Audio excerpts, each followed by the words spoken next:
அனைவருக்கும் வணக்கம். இந்த வீடியோவில் நம்ம என்ன டாபிக் பார்க்க போகிறோம் அப்படின்னா, 8 தொகை நூல்களில் பதிச்சு 10 தான் பார்க்க போகிறோம். ஸோ பதிச்சு 10 எப்படி பிரித்து எழுதலாம் அப்படின்னு பார்த்தீங்கன்னா, 10 கூட்டல் இன் கூட்டல் இன்று கூட்டல் 10 இதுதான் பதிச்சு 10ஓட பிரித்தெழுதுகளோட ஃபார்மேஷன். ஸோ இந்த பதிச்சு 10ல் என்ன சிறப்பாக சொல்லியிருக்கிறாங்க அப்படின்னு பார்க்கும்போது, பதிச்சு 10 அப்படின்னா 10 புலவர்கள் 10 பாடல்கள் வந்து பாடியிருக்கிறாங்க. ஒவ்வொருத்தருக்கும் 10 பாடல்கள் அப்படின்னா மொத்தம் 100 பாடல்கள் வந்து இதில் இடம் பெற்றிருக்குது. ஆனால் நம்மளுக்கு கிடைச்சது பார்த்திங்கன்னா முதல் 10ம் கடைசி 10ம் கிடைக்கல. ஸோ அப்போது 10 சேர அரசர்கள் அந்த 10 புலவர்களும் என்ன பாடியிருக்கிறாங்க அப்படின்னா 10 பேர், அதாவது சேர மன்னர்களை வந்து சிறப்பித்து பாடியிருக்கிறாங்க. இதுதான் அந்த பதிச்சு 10ல் நம்ம ஃபுல்லாக பார்ப்போம். இதில் என்னென்ன மேற்கோள்கள் நம்மளுக்கு இம்பார்ட்டண்ட்டாக தேவைப்படாது இலக்கியம் பாயிண்ட் ஆஃப் வியூவில் உரைநடையில் உங்களுக்கு எக்ஸாம்பிள்ஸ் கொடுத்துருப்பாங்க. இந்த லைன் வந்து பதிச்சு 10ல் சொல்லியிருக்கிறாங்க அப்படின்னு சொல்லிட்டு. ஸோ அந்த கான்செப்டில் அது இம்பார்ட்டன்ட். பட் இலக்கியம் பாயிண்ட் ஆஃப் வியூவில் நம்மளுக்கு இதில் மேற்கோள்கள் அவ்வளோவா இம்பார்ட்டன்ட் கிடையாது. இதில் எது இம்பார்ட்டன்ட் அப்படின்னு பார்த்தீங்கன்னா, அந்த 10 புலவர்கள் யார், அந்த எந்த அரசர்களை அந்த பேர், இந்த இப்போ முதலாம் பத்தி யார், இரண்டாம் பத்தி யார், மூன்றாம் பத்தி யார் அப்படின்னு சொல்லி உங்களுக்கு கொஸ்டின் கேட்கலாம். ஸோ எந்த அரசர்களை பற்றி பேசியிருக்கிறாங்க அப்படின்னு சொல்லி பார்த்தீங்கன்னா, சேர மன்னர்களை பற்றி பேசியிருக்கிறாங்க. ஸோ அடுத்து முதல் 10ம் கடைசி 10 நான் சொன்ன மாதிரி என்னதில் கிடைக்கல. ஓகேவா? ஸோ இந்நூலை பதிப்பித்தது யார் அப்படின்னு பார்த்தீங்கன்னா, ஸோ இந்த நூலை பதிப்பித்தவர் யார் அப்படின்னு பார்த்தீங்கன்னா உவேசா தான் பதிப்பிச்சிருப்பார். ஸோ ஐங்குறுநூறையும் உவேசா தான் பதிப்பிச்சிருக்கிறாரு. அதே மாதிரி பதிச்சு 10ஐயும் உவேசா தான் பதிப்பிச்சிருக்கிறாரு. ஸோ பரிபாடல் நம்ம இசைப்பாடல் நூல் சொல்லியிருந்தோம். ஆல்ரெடி வந்து அதோட வேறு பெயர்களில் பரிபாடல் இசைப்பாடல் நூல் சொல்லியிருந்தோம் இல்லையா? அதே மாதிரி பதிச்சு 10ம் பார்த்தீங்கன்னா ஒரு இசைப்பாடல் வகையை சேர்ந்தது தான். பரிபாடல் போலவே பதிச்சு 10 என்னது தான், இசையோடு பாடப்பட்ட நூல் தான் இந்த பதிச்சு 10ம். ஸோ அடுத்து இதை மொத்தம் 100 பாடல்கள் அதெல்லாம் உங்களுக்கு தெரியும். 100 பாடல்கள் 10 புலவர்கள் பாடியிருக்கிறாங்க. முதல் 10ம் கடைசி 10 நம்மளுக்கு கிடைக்கல. இன்னொரு எக்ஸ்ப்ளனேஷன் என்ன அப்படின்னா, பதிச்சு 10 10 கூட்டல் 10ன்னு பிரிக்கலாம் அப்படின்னு சொன்னது யார் அப்படின்னா, 10 கூட்டல் 10 சேர்ந்தது தான் பதிச்சு 10 அப்படின்னு சொன்னது யார் அப்படின்னா நன்னூல் சொல்லுது. பவனிந்து முனிவர் எழுதிய நன்னூலில் வந்து இந்த ஒரு இன்ஃபர்மேஷனை சொல்லியிருக்கிறாங்க. ஸோ பதிச்சு 10 அப்படின்னா 10 கூட்டல் 10 அப்படின்னு சொல்லலாம் அப்படின்னு சொல்லி நன்னூலில் ஆசிரியர் சொல்லியிருக்கிறாரு. ஸோ அடுத்து நம்ம முக்கியமாக பார்க்கக்கூடியது இந்த பதிச்சு 10ல் ஆசிரியர், அதாவது பாடிய புலவர் யார், அரசன் எந்த அரசனை பாடியிருக்கிறாங்க அப்படின்றத பார்க்க போகிறோம். இது எல்லாம் பார்த்தாலே உங்களுக்கு என்ன ஆகும், ஐயோ இவ்வளோ படிக்கணுமா, இன்னும் பெரிய பெரிய பேராக இருக்குது அப்படின்னு சொல்லி இருக்கும். பட் நம்மளுக்கு அப்ஜெக்டிவ் டைப் கொஸ்டின்ஸ் அப்படின்றதுனால ஆப்ஷன் ஒமிட் பண்ணி நம்ம ஈஸியாக எடுத்துக்கலாம். அப்போ நம்ம ஷார்ட்கட் மட்டும் ஞாபகம் வச்சுக்கிட்டிங்கன்னா போதும். உட்காந்து ஃபுல் நேம் படிச்சுட்டு இருக்க வேண்டாம். ஸோ ஷார்ட்கட் இப்படி வந்துச்சுன்னா இப்படி வரும், இந்த நேமு இந்த மாதிரி வந்துச்சுன்னா இந்த நேமு அப்படின்னு சொல்லி ஈஸியாக ஞாபகம் வச்சுக்கிட்டிங்கன்னா போதும். உட்காந்து என்ன பண்ண வேண்டாம்னா ஸ்பெல்லிங் மிஸ்டேக் இல்லாமல் உட்காந்து படிக்க வேண்டிய அவசியம் இல்லை குரூப் 4 எக்ஸாமுக்கு பொறுத்தளவுக்கு. அப்போது இந்த மொத்த 10 பாக்களில் முதல் 10 எழுதுனது யார் அப்படின்னா புலவர் என்ன நம்மளுக்கு தெரியலை. எனக்கு தெரியல இல்லையா? முதல் 10ம் கடைசி 10ம் நம்மளுக்கு கிடைக்கல. அதான் அரசன் எந்த அரசனை பற்றி சொல்லியிருக்கிறாங்க அப்படின்னா உதயன் சேரலாதன், அதுதான் அரசன். ஸோ முதல் 10 பாடப்பட்ட புலவர் யாரும் நம்மளுக்கு தெரியலை. ஆனால் பாடிய புலவர் யாருன்னு தெரியல. ஆனால் யாரை பாடியிருக்கிறாங்க, எந்த அரசனை பாடியிருக்கிறாங்க அப்படின்னு பார்க்கும்போது உதயன் சேரலாதன் அப்படின்றது. அடுத்து இரண்டாம் 10 அப்படின்னு பார்த்தீங்கன்னா குமட்டூர் கண்ணனார், இமயவரம்பன், நெடுஞ்சேரலாதன். ஸோ இது எல்லாமே நம்ம ரீட் பண்ணி வச்சுக்கிட்டிங்கன்னா போதும். இதுக்கு நான் ஷார்ட்கட் சொல்கிறேன், அதை மட்டும் ஞாபகம் வச்சுக்கிட்டிங்கன்னா போதும். ஸோ முதல் 10 ஃபஸ்ட்டு இந்த இதுக்கு ஷார்ட்கட் சொல்கிறேன். இதுதான் நம்மளுக்கு கீவேர்டு. இதிலேருந்து தான் நம்ம இதோட ஸ்டோரியை கனெக்ட் பண்ண போகிறோம். அப்போ முதல் 10 அப்படின்னா முதல் நாள் ஞாபகம் வச்சுக்கோங்க. முதல் நாள் மீன்ஸ் இப்போ இன்றைக்கி தான் எக்ஸாம் கால் ஃபார் ஆகிருக்கு. அப்போ இன்றைக்கி தான் ஃபஸ்ட்டு டே. ஓகேவா? நாளைக்கு தான் ஃபஸ்ட் டே அப்படின்னு சொல்லி ஞாபகம் வச்சுக்கோங்க. அடுத்து இரண்டாவது 10 அப்படின்னா 2 பேர். இரண்டாம் அப்படின்னா 2 பேர், ஒன்று கணவன் ஒன்று மனைவி. ஓகேவா? ஒன்று கணவன் ஒன்று மனைவி. மூன்றாம் 10 அப்படின்னா 3 பேர், கணவன் மனைவி குழந்தை. ஓகேவா? ஸோ நான்காம் 10 அப்படின்னா இந்த 4 பேர் 4 விதமாக பேசுவாங்க இல்லையா? அதுதான் அந்த நான்காம் 10. ஐந்தாம் 10 அப்படின்னா அஞ்சலி ஞாபகம் வச்சுக்கோங்க. 5. ஸோ அஞ்சலி அப்படின்னு சொல்லி ஞாபகம் வச்சுக்கோங்க. ஆறாம் 10 அப்படின்னா 6வது நாள், இல்லைனா 6 நாள் அப்படின்னு ஞாபகம் வச்சுக்கோங்க. 6 நாள். ஏழாம் 10 அப்படின்னா 7ஆம் அறிவு. 7ஆம் 10 அப்படின்னா 7ஆம் அறிவு. எட்டாம் 10 அப்படின்னா லைசன்ஸ்க்கு 8 போடுவோம் இல்லையா? லைசன்ஸ்க்கு 8 போடுவோம் இல்லையா? அந்த ஹிண்ட்டை ஞாபகம் வச்சுக்கோங்க. 9வது 10 அப்படின்னா நவகிரகம். 10வது 10 அப்படின்னா 10ஆம் வகுப்பு. அப்போ இந்த ஹிண்ட்டை வச்சு தான் நான் இந்த ஸ்டோரியை பாடிய புலவர் யார், அரசன் யார் அப்படின்னு சொல்லிட்டு கணக்கு பண்ண போகிறேன். இப்போ முதல் 10 அப்படின்னா இப்போ எக்ஸாமுக்கு முதல் நாள் அப்படின்னு சொல்லி ஞாபகம் வச்சுக்கோங்க. 2ஆம் 10னா 2 பேர் கணவன் மனைவி, 3ஆம் 10னா 3 பேர் கணவன் மனைவி குழந்தை, 4ஆம் 10னா 4 பேர் 4 விதமாக பேசுவாங்க இல்லையா, அதுதான் 4ஆம் 10. 5ஆம் 10 அப்படின்னா 5 அஞ்சலி, 6ஆம் 10னா 6 நாள், 7ஆம் 10னா 7ஆம் அறிவு, 8ஆம் 10னா லைசன்ஸ்க்கு 8 போடுவோம், 9ஆம் 10னா நவகிரகம், 10வது 10 அப்படின்னா 10ஆம் வகுப்பு. இதை நான் சொல்ல சொல்ல சைடில் நோட் பண்ணிட்டே வாங்க. ஸோ அடுத்து முதல் 10 என்னன்னு சொல்லியிருக்கிறேன், இன்றைக்கி தான் ஃபஸ்ட்டு டே, எக்ஸாம் கால்ஃபர் ஆகி ஃபஸ்ட் டே. அப்போ நம்ம எப்படி எந்திப்போம், ஐயோ கால்ஃபர் ஆகிடுச்சு, ரொம்ப பயமாக இருக்குது, எக்ஸாம் கிட்டே வந்துடுச்சு அப்படின்னு சொல்லிட்டு நம்ம என்னவோம், காலையிலே எழுந்திருவோம் இல்லையா. அவ்வளோ நாள் 10 மணி வரைக்கும் தூங்கிட்டு அன்றைக்கி மட்டும் ஒரு பயத்தில் வந்து என்ன பண்ணுவோம், உதயன் சேரலாதன் அப்படின்னா சூரியன் உதைக்கிறதுக்கு முன்னாடியே நம்ம எழுந்திருவோம், சூரியன் உதயம் ஆகிறதுக்கு முன்னாடியே நம்ம எழுந்திருவோம். அப்போது முதல் 10 உதயன் சேரலாதன் அப்படின்றது. ஏன்னா நமக்கு ஃபுல் நேம் ஞாபகம் வச்சுக்க வேண்டிய அவசியம் இல்லை, அதில் ஹிண்ட்டு மட்டும் ஞாபகம் வச்சுக்கினாலே போதும். அடுத்து 2ஆம் 10 எத்தனை பேருன்னு சொல்லியிருந்தேன், 2 பேர் கணவன் மனைவி. அப்போ கணவன் மனைவி 2 பேரும் வந்து ஹனிமூன் போகலான்னு ஆசைப்பட்றாங்க. அப்போ அது எங்கே போகிறாங்க அப்படின்னு பார்த்தீங்கன்னா இமயமலைக்கு போகிறாங்க. ஸோ அதுதான் இமயவரம்பன் நெடுஞ்சேரலாதன். நம்மளுக்கு பேர்லே தெரிஞ்சிடும் இது அரசன், இது புலவர் அப்படின்னு சொல்லிட்டு. புலவர்களோட பெயர்கள் பார்த்திங்கன்னா நார்மலாக இருக்கும். அரசனோட பெயர்கள் பார்த்திங்கன்னா சேர அரசர்கள், சேரலாதன், குட்டுவன். ஸோ இந்த மாதிரி மன்னர்களோட பேர் வந்து கொஞ்சம் வித்தியாசமாக தான் இருக்கும், அதை வச்சு நம்ம ஈஸியாக எடுத்துடலாம். அப்போ 2ஆம் 10 அப்படின்னா கணவன் மனைவி டூர் போகிறாங்க. எங்கே போகிறாங்க, இமயமலைக்கு போகிறாங்க. அதனால தான் இமயவரம்பன் நெடுஞ்சேரலாதன். அப்போ இமயமலைக்கு ரொம்ப தூரமாக நடந்துகிட்டே இருக்காங்க. ஸோ அப்போ மலை ஏறினாலும் நம்மளுக்கு என்ன ஆகும், வாமிட் வர மாதிரி இருக்கும் இல்லையா, ஸோ கமட்டும். அப்போ குமட்டூர் கண்ணனார். ஓகேவா. ஸோ 2ஆம் 10 பாடிய புலவர் யார், குமட்டூர் கண்ணனார். அரசன் யார் அப்படின்னு பார்த்தீங்கன்னா இமயவரம்பன் நெடுஞ்சேரலாதன். அடுத்து 3ஆம் 10 என்னன்னு சொல்லியிருந்தேன், கணவன் மனைவி குழந்தை. அப்போ குழந்தை வந்து யானை மாதிரி கொலன்னு வரணும். ஓகேவா, இந்த ஹிண்ட் இங்கே தான் இருக்குது. யானை மாதிரி கொழுன்னு இருக்கணும் அப்படின்னா என்ன சாப்பிடணும், பால் குடிக்கணும். ஓகேவா, பால் நல்லா சாப்பிட்டாங்க அப்படின்னா யானை மாதிரி கொழுன்னு இருக்கும். அப்போ பல்யானை செல்கெழு குட்டுவன். பாடிய புலவர் யார் அப்படின்னா பாலை கௌதமனார் அப்படின்றத ஞாபகம் வச்சுக்கலாம். அடுத்து 4ஆம் 10. 4ஆம் 10னா 4 பேர் 4 விதமாக பேசுவாங்க. இந்த 4 பேர் 4 விதமாக எங்கே வச்சு பேசுவாங்க, காப்பி கடையில் வச்சு தானே பேசுவாங்க. ஓகேவா, காப்பி ஆச்சு காப்பியனார், காஃபி கடையில் வச்சு தான் எல்லாம் ஊர் நாயம் பேசுவாங்க. ஸோ 4 பேர் 4 விதமாக பேசுவாங்க. அந்த 4 பேர் எப்படி தான் இருப்பாங்க அப்படின்னா நார்முடி சேரல். நார்முடினா நரைமுடிக்காரங்களாக இருப்பாங்க. ஸோ கலங்காய் சென்னி நார்முடி சேரல். ஏன்னா ஃபுல் நேம் தான் உங்களுக்கு கொடுப்பாங்க. ஓகேவா, கட் பண்ணிலாம் கொடுக்க மாட்டாங்க, ஃபுல் நேம் தான் உங்களுக்கு ஆப்ஷனில் இருக்கும். ஸோ அப்போது 4ஆம் 10 காப்பியாச்சு காப்பியனார், கலங்காய் சென்னி நார்முடி சேரல். 4 பேர் 4 விதமாக பேசுவாங்க. அந்த 4 பேர் காப்பி கடையில் உட்காந்துக்கு இருப்பாங்க. அவங்க பார்க்குறதுக்கு எப்படி இருப்பாங்கன்னா நரமுடிக்காரங்களாக இருப்பாங்க. ஸோ அந்த ஹிண்ட்டை வச்சு ஞாபகம் வச்சுக்கலாம். அடுத்து 5ஆம் 10. 5ஆம் 10 அஞ்சலின்னு சொன்னோமா. அஞ்சலி வந்து ஒரு மூவி ஷூட்டிங்காக கடல் பக்கத்தில் கடலோரமாக வந்து ஷூட்டிங் வந்திருக்காங்க. ஸோ அந்த எக்ஸாம்பிள் அந்த சிங்கம் படத்தில் கூட அந்த ஒரு சாங் வரும், அது பார்த்திங்கன்னா ஃபுல்லாக அந்த ஷிப்பில் கப்பலில் தான் எடுத்திருப்பாங்க. ஸோ அப்போது அந்த இசையை ஞாபகம் வச்சுக்கோங்க. ஓகேவா. ஸோ அஞ்சலி வந்து மூவி ஷூட்டிங்காக வந்திருக்காங்க. அப்போ அங்கே இருக்கக்கூடிய மீனவர்கள்லாம் கப்பலை உள்ளே செலுத்துறதுக்காக வெயிட் பண்ணியிருக்காங்க.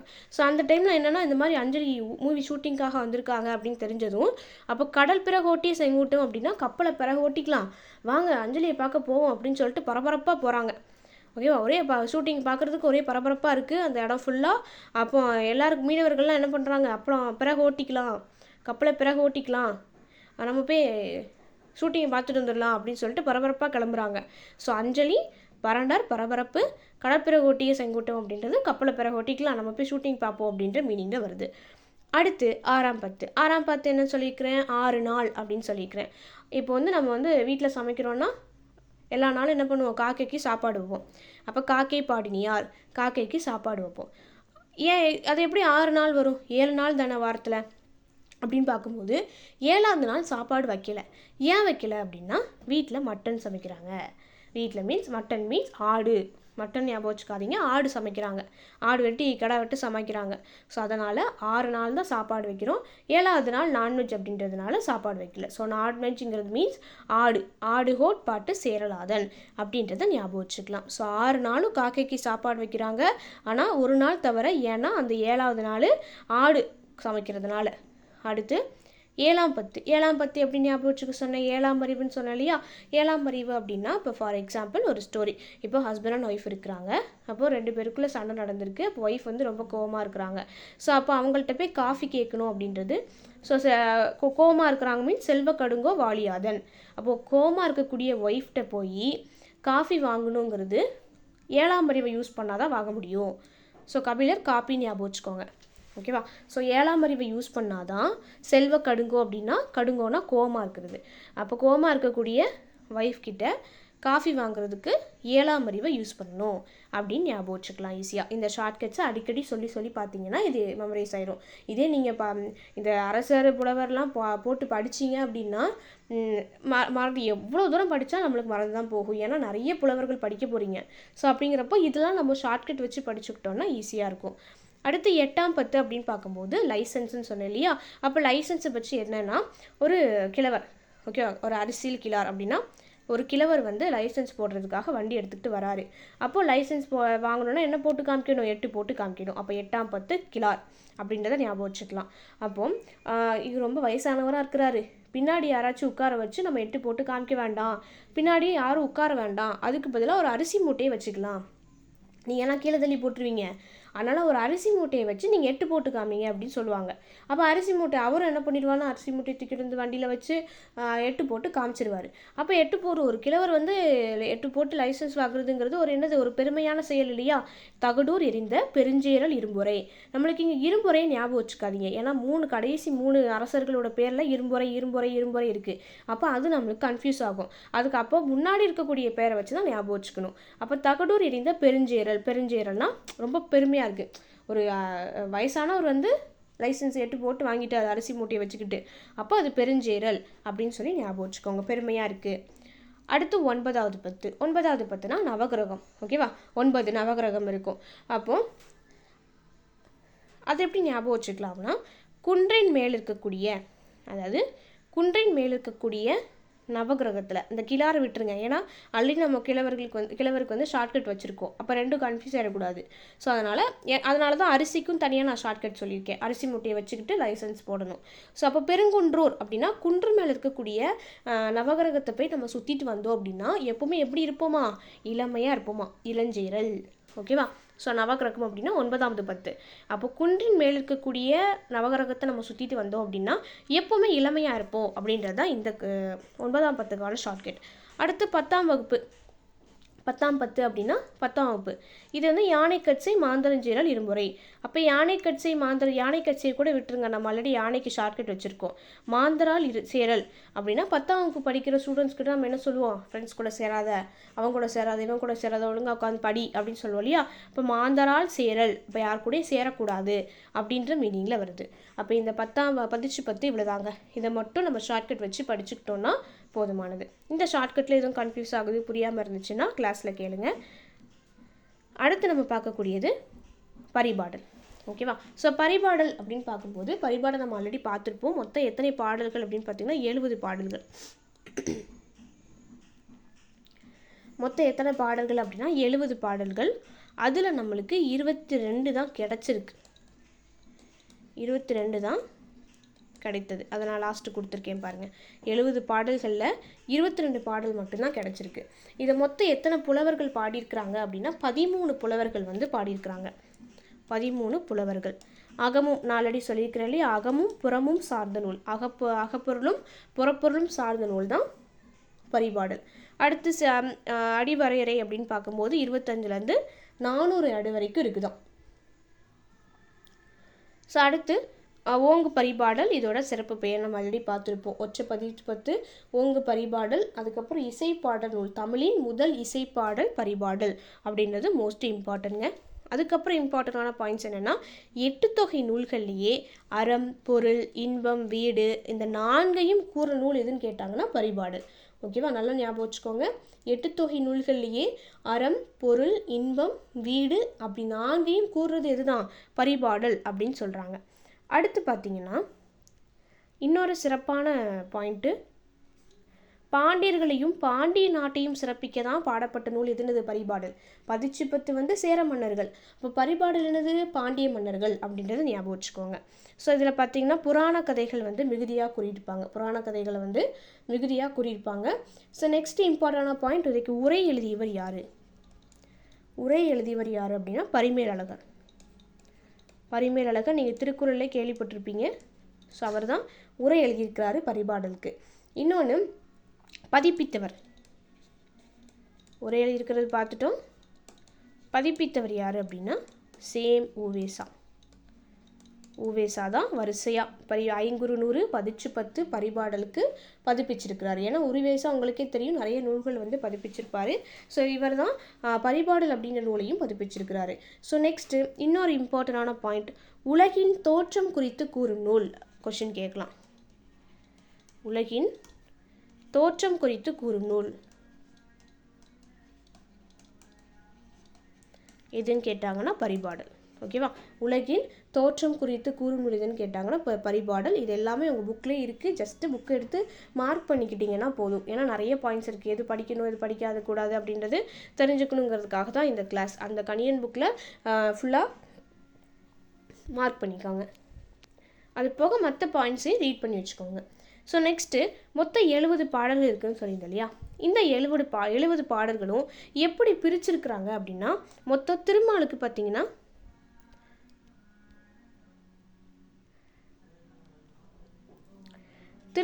பார்த்தீங்கன்னா மொத்தம் 8 பாடல்கள், முருகனுக்கு மொத்தம் 31 பாடல்கள், அடுத்து வைகை பற்றி 26 பாடல்கள், மதுரை 4 பாடல்கள்,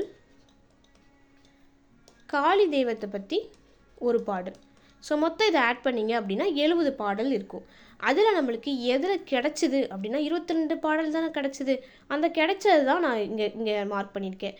திருமாலுக்கு வந்து 6 பாடல் கிடச்சிருக்கு, மொத்தம் 8ல் 6 தான் கிடச்சிருக்கு. முருகனுக்கு வந்து 8 பாடல் தான் கிடச்சிருக்கு, ஆனால் மொத்தம் 31. வைகைக்கு வந்து 8 பாடல் தான் கிடச்சிருக்கு, ஆனால் மொத்தம் 26. இப்போ இது எல்லாமே கூட்டினீங்கன்னா 70. 8 + 31 + 26 + 4 + 1 வந்து 70. அதில் நம்மளுக்கு கிடச்சது 688. இதை ஆட் பண்ணிங்கன்னா 22. இதுதான் மொத்த நூல்கள், அதுக்கப்புறம் கிடைக்கப்பட்ட நூல்கள். இதுதான் பரிபாடலோட இம்பார்ட்டண்டான பாயிண்ட்ஸ். வேறு எதுவும் நம்மளுக்கு தேவையில்லை. ஸோ எத்தனை புலவர்கள், எத்தனை நூல் கிடச்சிருக்கு, அதுக்கப்புறம் இசைப்பாடல் நூல், அறம்பொருள் இன்பம் பற்றி கூறும் நூல், உரை எழுதியவர் யாருன்னா பரிமேலழகர், முதலில் பதிப்பித்தவர் யார் அப்படின்னா உவேசா, பொருட்கலவை நூல் எதுன்னு கேட்டாலும் அதை நம்ம வேறு பெயர்கள்லேயும் நம்ம பார்த்துருப்போம். அடுத்து உலகின் தோற்றம் குறித்து கூறும் நூல் எதுன்னு கேட்டாலும் பரிபாடல் தான் எடுக்கணும். ஓகேங்களா? ஸோ நெக்ஸ்ட் வீடியோவில் நம்ம கலித்தொகை அகநானூறு பற்றி பார்க்கலாம். ஸோ அடுத்து இன்னொரு வீடியோவில் நம்ம புறநானூறு பற்றி பார்க்கலாம். ஏன்னா புறநானூறு தான் நம்மளுக்கு இம்பார்ட்டன்ட், நிறைய பாயிண்ட்ஸ் இருக்குது. அதனால் புறநானூறு நம்ம ஒரே வீடியோவில் பார்த்துடலாம். தேங்க்யூ.